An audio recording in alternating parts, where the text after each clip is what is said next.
দাজ্জালের বাচ্চারা গণতান্ত্রিক কুফরি সংবিধান বাস্তবায়ন করার মাধ্যমে আল্লাহর জমিনে কাফেরদের রাজত্ব করে বেড়াচ্ছে।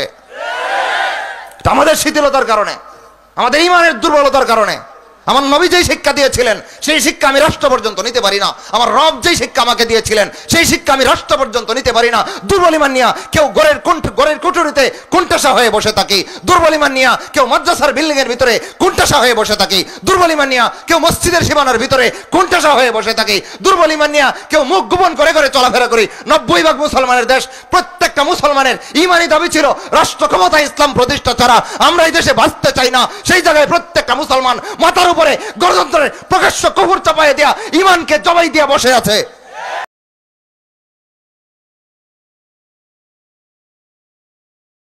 লেটেস্ট ভার্সনের শিরক, এগুলো আলোচনা করা হয় না। বললে আবার রাগটা করবেন না তো। শিরকের কিছু লেটেস্ট ভার্সন বলে দেই। আমার একটা অভ্যাস হচ্ছে কোরআন এবং সুন্নাহর কথা বলতে কোনো তোয়াক্কা করি না। আবার বললেন না যে হুজুর কি জানি আলোচনা করে গেলে বুঝছি না, ভালো করে খুলে বলতেছি বুঝেন। শিরকের ওল্ড ভার্সন কি পাইলাম? মূর্তির পূজা করা, কবর পূজা করা, এগুলো হাজার হাজার বছর আগের আমলের পুরাতন শিরিক। সবাই জানে, সচেতন যারা সবাই জানে শিরিক। কিছু ডিজিটাল ভার্সনের শিরিক আছে, শিরকের লেটেস্ট ভার্সন। এগুলো যে শিরিক আমরা জানিও না, জানানো হয় না। এগুলো থেকে সাবধান থাকার নসিবও হয় না কোটি কোটি মুসলমানের। তবে দেখেন, কোন একজন মহান ব্যক্তি মারা গিয়েছে, হোক ধর্মীয় লাইনে মহান অথবা তথাকথিত মহান, জাগতিক লাইনে মহান, যে কোনো ব্যক্তি সমাজের গণ্যমান্য, হয়তো ধার্মিক লোকদের কাছে গণ্যমান্য অথবা রাজনৈতিক লাইনে গণ্যমান্য, যে কোনোভাবে হোক গণ্যমান্য কোনো লোক মারা গেছে। মারা যাওয়ার পরে তার কবরটাকে সুন্দরভাবে সাজাইয়া পাকাপোক্ত করা হয়, হয় কি হয় না?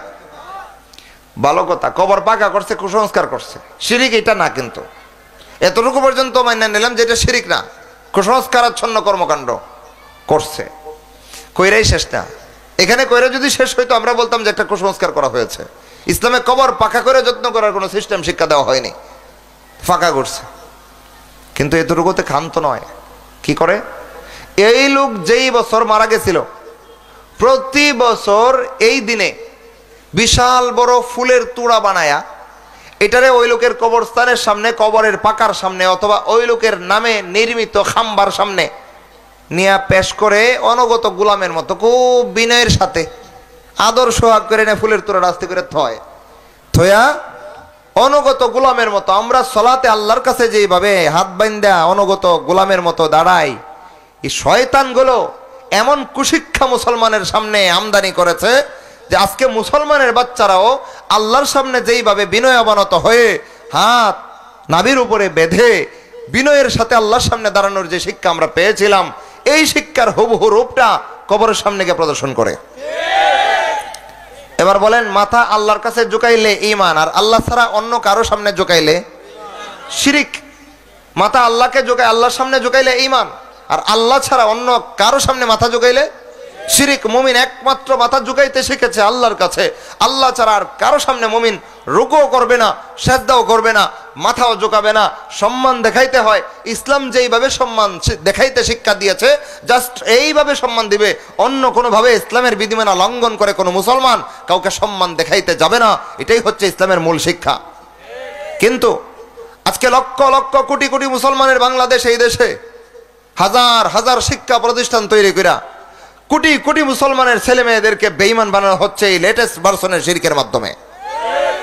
কিভাবে আরেকটু ক্লিয়ার করে বলে দেই। আমি হক কথা বলে সময় কোনো তোয়াক্কা করি না। আমার যদি ভুল হয় সবাই মিলে আমাকে ডাকবেন, আমি আসবো, ধরাই দিবেন, হুজুর এই কথাটা ভুল বলছেন, দেখেন এটা ঠিক না, আমি মেনে নেব। এরকম উদার মন আছে আলহামদুলিল্লাহ। আমি আল্লাহর নবীর উম্মত, কোরআনের অনুসারী, কোরআন শিক্ষা দিয়েছে। আমার যদি ভুল হয়, ভুল সংশোধন করতে হবে। যিনি সংশোধন করে দিবেন তার উপরে খেপে যাব না, বরং আমার দায়িত্ব হচ্ছে নিজের উপরে খেপে যাওয়া যে আমি কেন ভুল করলাম, হায় আফসোস, আমার ভুল সংশোধন হওয়া দরকার। এইটুকু শিক্ষা আলহামদুলিল্লাহ কোরআন সুন্নাহ থেকে পেয়েছি। ভুল হলে ধরাই দিবেন, কিন্তু যদি সঠিক বলি মানতে রাজি আছেন তো ইনশাআল্লাহ। এবার দেখেন হক কথা আরেকটা বলি। যতগুলো স্কুল আছে, নিম্ন বিদ্যালয়, উচ্চ বিদ্যালয়, মাধ্যমিক বিদ্যালয় আছে না নাই? Primary school, high school, college, varsity এদেশে একটা দুইটা না, হাজার হাজার। প্রত্যেকটা স্কুল, কলেজ, ভার্সিটিতে তিনটা শয়তানের ঠ্যাং তৈরি করা হয়। নাম কি? শহীদ মিনার। ভালো রকম বুঝছেন কি নাম? শহীদ মিনার। শয়তানের 3টা ঠ্যাং।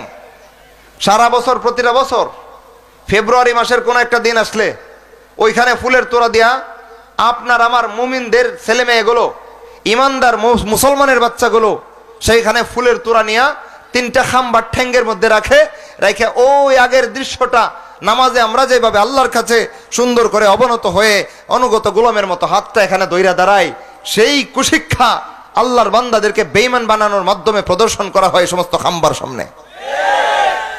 ইসলাম দিয়েছিল সুশিক্ষা, নামাজের মাধ্যমে আল্লাহর সামনে বিনয়বানত হয়ে দাঁড়াবে আল্লাহর বান্দা। এই সুশিক্ষাটাকে কলেজ ভার্সিটি নির্মাণ কইরা সেখানে শয়তানের 3টা ঠ্যাং স্থাপন কইরা বছরের প্রতিটা বছর একটা দিনে মুসলমানের বাচ্চাগুলোকে কুশিক্ষা দিয়া সেখানে খাম্বার সামনে নিয়ে মাথা জোগায় দাঁড় করানো হচ্ছে। ফুলের তোড়া দেয়, হাতটা এখানে জোর করে এমনি থই মাথার এমনি জোগায় দাঁড়ায় দেয়। 1 মিনিট নীরবতা পালন। কেন? এটা যেই লোক মরছিল এই লোকের নামে সম্মান প্রদর্শন। শয়তান এইভাবে শিরকি সিস্টেমে সম্মান প্রদর্শনের শিক্ষা কোন আল্লাহ দিয়েছিলেন, কোন রসুল দিয়েছিলেন? আল্লাহ দিয়েছেন, রসুল দিয়েছেন?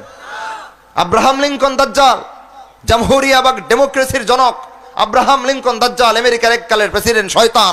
এই শয়তান সারা বিশ্বের যত জায়গায় তার তৈরি করা কুফরি মতবাদ ডেমোক্রেসিকে স্থাপন করতে পেরেছে, ডেমোক্রেসিকে প্রসার করতে পেরেছে। প্রত্যেকটা দেশের মধ্যে ডেমোক্রেটিক সাংবিধানিক নীতিমালার মাধ্যমে স্কুলে, কলেজে, ভার্সিটিতে লেটেস্ট ভার্সনের এই শিরকি কুশিক্ষা স্থাপন করেছে এবং বিস্তার লাভ করাইছে। আমাদের দায়িত্ব কি ভাই? শিরকের অল ভার্সনের কথা বললে সবাই খুশি, না এগুলো আমরা করি না।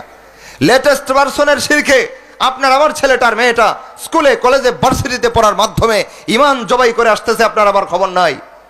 ঠিক কিনা ভাই? আমার দোষ এটাই, এমন কিছু আলোচনা করি যেগুলো সামনে আসে না, অথচ আড়ালে ইমান কেড়ে নিচ্ছে। একজন মুমিন মাথা যদি ঝুঁকায় একমাত্র আল্লাহর কাছে ঝুঁকাবে, মুমিন সেজদা যদি করে আল্লাহকে করবে, মুমিন রুকু যদি করে আল্লাহকে করবে, মুমিন যদি অনুগত গোলামের মতো দাঁড়াইতে হয় একমাত্র আল্লাহর সামনে অনুগত গোলামের মতো দাঁড়াবে, আর কারো সামনে মুমিন অনুগত গোলামের মতো দাঁড়াবে না। এটা ইসলামের মৌলিক শিক্ষা। এই মৌলিক শিক্ষা থেকে মুসলমানদের ছেলে মেয়েকে টেনে হিচড়ে বেঈমান বানানো হচ্ছে, কেড়ে নেওয়া হচ্ছে মুসলমানদের ঈমান। এইভাবে খাম্বা পূজা চলছে এখন বিদ্যালয়ে বিদ্যালয়ে, কলেজে কলেজে, ভার্সিটিতে প্রত্যেকটা সরকারি প্রতিষ্ঠানের মধ্যে শয়তানের 3টা ঠ্যাং, এই পাশে আরো 2টা ঠ্যাং, ওই পাশে আরো 2টা ঠ্যাং, 5টা 7টা 8টা ঠ্যাং তৈরি করে প্রতিটা বছরে একটা দিনে, বিশেষ কোনো একটা দিনে ফুলের তোড়া নিয়ে আপনার আমার ছেলে মেয়েগুলো যায় ফুলের তোড়া দিয়া আল্লাহর কাছে যেভাবে নামাজের মধ্যে দাঁড়ানোর কথা ছিল, মুসলমানের বাচ্চা মাসে একদিন নামাজের মধ্যে সেইভাবে দাঁড়ায় না। বেঈমান কাফেরদের কুশিক্ষা নিয়ে মূর্তির সামনে, খাম্বার সামনে যেভাবে আল্লাহর সামনে যেভাবে দাঁড়ানোর কথা ছিল ওইভাবে দাঁড়ায় ইমানটা জবাই করে। বলেন শিরিক তেল আমাদের সমাজের রন্ধ্রে রন্ধ্রে আছে না নাই? কিছু শিরিক অল ভার্সনের শিরিক, পুরান আমলের শিরিক, আর কিছু হচ্ছে লেটেস্ট ভার্সনের শিরিক, নতুন ডিজিটাল রকমের শিরিক, যেগুলো শিরিক বললে আমাদের কল্পনায় এখনো ঢুকে নাই। ওইখানে গিয়া খালি খাম্বার সামনে দাঁড়ায় মাথাটা এমনি ঝুঁকাইছেন সম্মান দেখাইতে গিয়ে আল্লাহর কসম শিরিক। কারণ মুমিন রুকু করে আল্লাহরে করবে, সেজদা করে আল্লাহরে করবে। কবরে সেজদা দিলে যদি শিরিক হয়, খাম্বার সামনে রুকু দিলে একই রকমের শিরিক হয়। এই শিরকি কুশিক্ষা আব্রাহাম লিঙ্কন দাজ্জাল গণতান্ত্রিক কুফরি সংবিধানের মাধ্যমে সারাটা বিশ্বে সয়লাভ করে দিয়েছে। গণতন্ত্র একটা কুফরের জন্ম দেয় নাই ভাই, অজস্র কুফরের জন্ম দিয়েছে। প্রত্যেকটা বিধিবিধানের রন্ধ্রে রন্ধ্রে কুফরের বীজ বপন করেছে গণতন্ত্র বা ডেমোক্রেটিক সিস্টেম। আমরা খবর রাখি না। এটাকে মাজুরিয়ত দেখাইয়া হালাল কইরা প্রত্যেকটা মুসলমানের দেশে গণতন্ত্রকে গা সহা করে নিয়েছি আমরা। ফলে এটা রন্ধ্রে রন্ধ্রে কি পরিমাণ শিরিক আর কুফর মিশে আছে আমাদের খবর নাই। শিরিক যখন বলেছি ইমান বিধ্বংসী, ইমান বিধ্বংসের আরেকটা জঘন্য রকম ব্যাধি, আরেকটা জঘন্য রকম কারণ, ইমান বিধ্বংসের মৌলিক কারণ এর দুইটার একটা কারণ হচ্ছে শিরিক, আরেকটা জঘন্যতম কারণ হচ্ছে কুফর। এটাও একটু বুঝালন। ডিজিটাল ভার্সনে কুফর চলছে বাংলাদেশে। একটু আগে যে উদাহরণ দিলাম, ডারউইনের মতবাদ এই দেশের কোন মুসলমান যদি বিশ্বাস করে, বলেন ইমান না কুফর? চিরস্থায়ী জাহান্নামী কাফের, তার জান্নাতের গ্রাণ পাওয়ার কোনো ব্যবস্থা নাই। এরকম কুফর আরো আছে। এই যে একটু আগে বললাম ডেমোক্রেসি বা গণতন্ত্র যে দেশে বিস্তার লাভ করতে পেরেছে, এই দেশের একটা দুইটা কর্মকাণ্ডে শিরিক রাখেনি, অজস্র অগণিত কর্মকাণ্ডে শিরিক মিশ্রিত করেছে, কুফর মিশ্রিত করেছে। মুমিনের ঈমান জবাই দেওয়ার ব্যবস্থাপনা দিয়া এই ডেমোক্রেটিক সিস্টেম আন্তর্জাতিক বিশ্বে প্রসার করানো হয়েছে।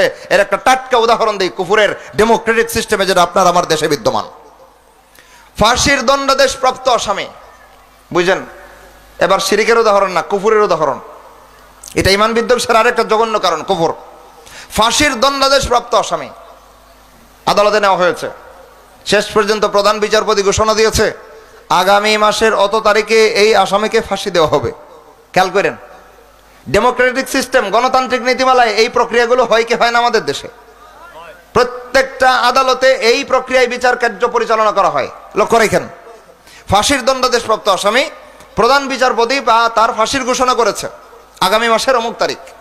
এবার তার পক্ষের আইনজীবী, ডেমোক্রেটিক সিস্টেমের আইনজীবীর মধ্যে আসামির পক্ষে আবার আইনজীবীও থাকে। আফসোস, ইসলামী আদালতে খুঁজেন, যে লোকটার অপরাধ প্রমাণিত হয়ে যায়, আল্লাহর কসম হের পক্ষে কোনো বিচারক অবস্থান নেবে দূরের কথা, আদনা পর্যায়ের কোনো ইমানদার এর পক্ষে অবস্থান নেওয়ার কোনো সিস্টেম ইসলাম রাখে নাই। চুরি করছে, সে নিজে স্বীকার, অথবা সাক্ষী প্রমাণের মাধ্যমে সাব্যস্ত হয়েছে একজন চোর, সে চুরি করেছে, তার পক্ষে সাফাই গাওয়ার মতো কোনো ব্যবস্থাপনা ইসলামে নাই। পরিষ্কার কথা। কিন্তু দেখেন, ডেমোক্রেটিক সিস্টেম পদে পদে ইসলামের সাথে বিদ্রোহ ঘোষণা করেছে, করার পরেও 90% মুসলমানের দেশে কোটি কোটি মুসলমানের মাথার উপরে এই ডেমোক্রেটিক কুফরি সিস্টেম শাসন করে বেড়াচ্ছে। মুসলমান অনুগত গোলামের মতো বহন করে যাচ্ছে। কি সমস্ত কুফরি, ডেমোক্রেটিক কুফরি সিস্টেম আমাদের বাংলাদেশে স্থাপন করা হয়েছে আর সয়লাভ করা হচ্ছে। একটু মনোযোগ দিয়ে খেয়াল করেন, অন্যদিকে যাব না, আলোচনা আরম্ভ হয়ে যাবে। শুধু বোঝানোর জন্য বলতেছি, ইমান বিধ্বংসের দুইটা বেদি, একটা শিরিক আপনার আলোচ্য বিষয় দিয়েছেন, আরেকটা হচ্ছে কুফর, এটারও চেনা দরকার। সেই হিসেবে বলতেছি, ডিজিটাল ভার্সনের একটা শিরিক, একটা কুফর, পরিষ্কার বুঝালন।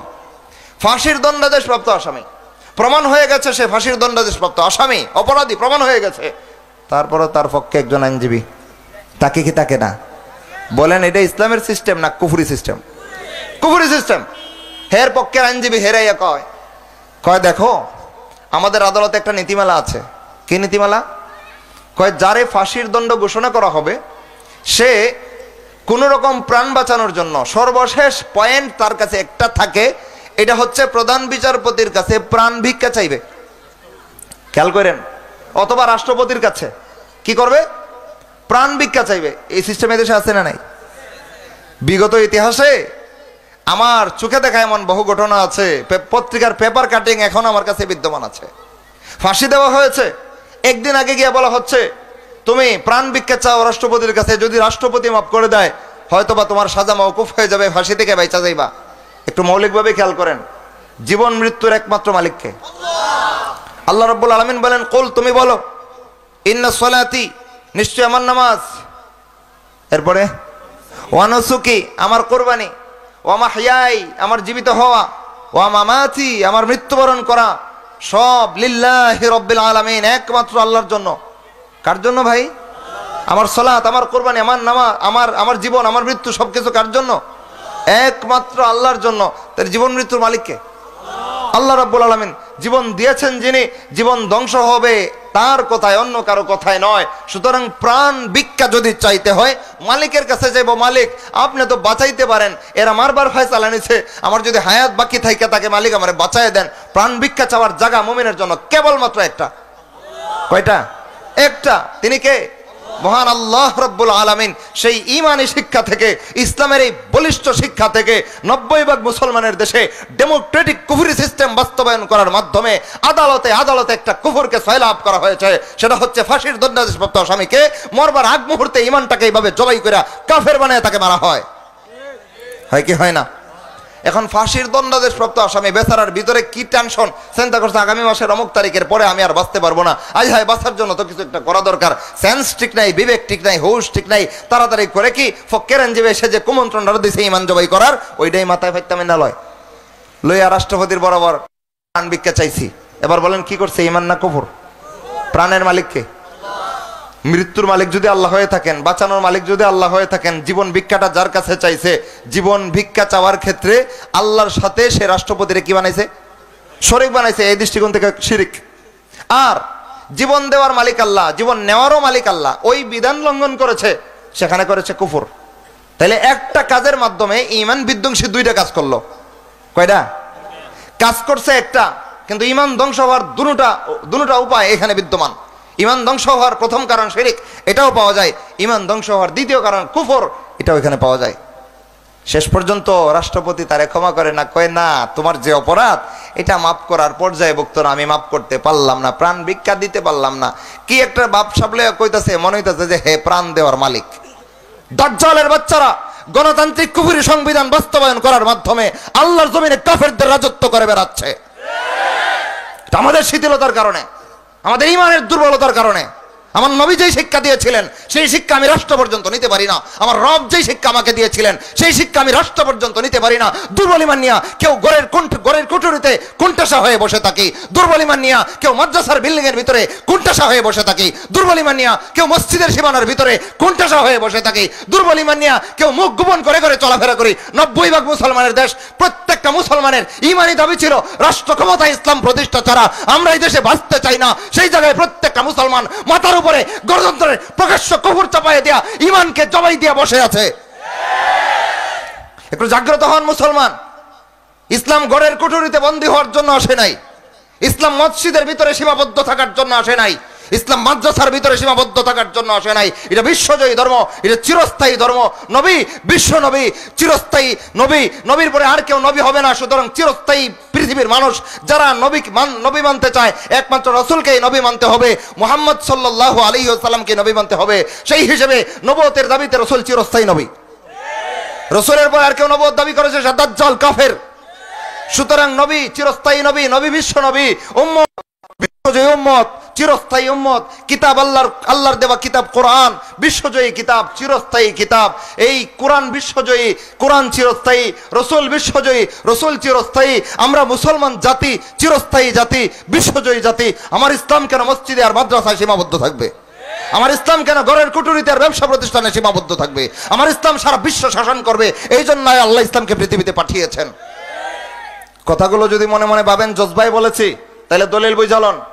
আল্লাহ রাব্বুল আলামিন সূরাতুস সফের পরিষ্কার আয়াত আল্লাহ বলেন, হুয়াল্লাযী আরসালা রাসূলাহু বিল হুদা ওয়া দীনিল হক লিইয়ুযহিরাহু আলাদ দীনি কুল্লিহি ওয়ালাউ কারিহাল মুশরিকুন। তিনি আল্লাহ তাআলা তার রাসূলকে হেদায়েত এবং সত্য দ্বীন দিয়ে দুনিয়াতে পাঠিয়েছেন। ঘরের ভিতরে, মসজিদের কোণায়, মাদ্রাসার কামরায় কুণ্ঠাসা হয়ে বসে থাকার জন্য না, লিইয়ুযহিরাহু আলাদ দীনি কুল্লিহি, সারা পৃথিবীর প্রত্যেকটা ধর্মের উপর ইসলামকে বিজয়ী করার জন্য। তাহলে ইসলাম কুণ্ঠাসা জীবন বিধান না বিশ্বজয়ী জীবন বিধান? খালি এতটুকু? আপনাকে আমাকে আল্লাহ কি দায়িত্ব দিয়েছেন? পরিষ্কার করে আল্লাহ ওয়াদা করেছেন, আমাদের সাথে ওয়াদা করেছেন। আমরা আল্লাহর কাছ থেকে জবরদস্তিমূলক ভাবে ওয়াদা, বাধ্যতামূলক ভাবে চাই নাই, দাবি করি না। আল্লাহ ওয়াদা করতে হবে, নিজ থেকে আল্লাহ ওয়াদা দিয়েছেন। কি বলেছেন দেখেন, আল্লাহ বলেন, ওয়াদাল্লাহুল্লাযীনা আমানু ওয়া আমিলুস সালিহাত লা ইস্তাখলিফান্নাহুম ফিল আরদ কামা ইস্তাখলাফাল্লাযীনা মিন ক্বাবলিকুম। আল্লাহ বলেন, ওয়াদাল্লাহুল্লাযীনা আমানু ওয়া আমিলুস সালিহাত, যারা ঈমান আনবে আর নেক আমল করবে, আল্লাহ বলেন তাদেরকে আমি ওয়াদা দিলাম, লা ইস্তাখলিফান্নাহুম ফিল আরদ, তাদেরকে আমি জমিনে সারা পৃথিবীর রাজত্ব দান করব।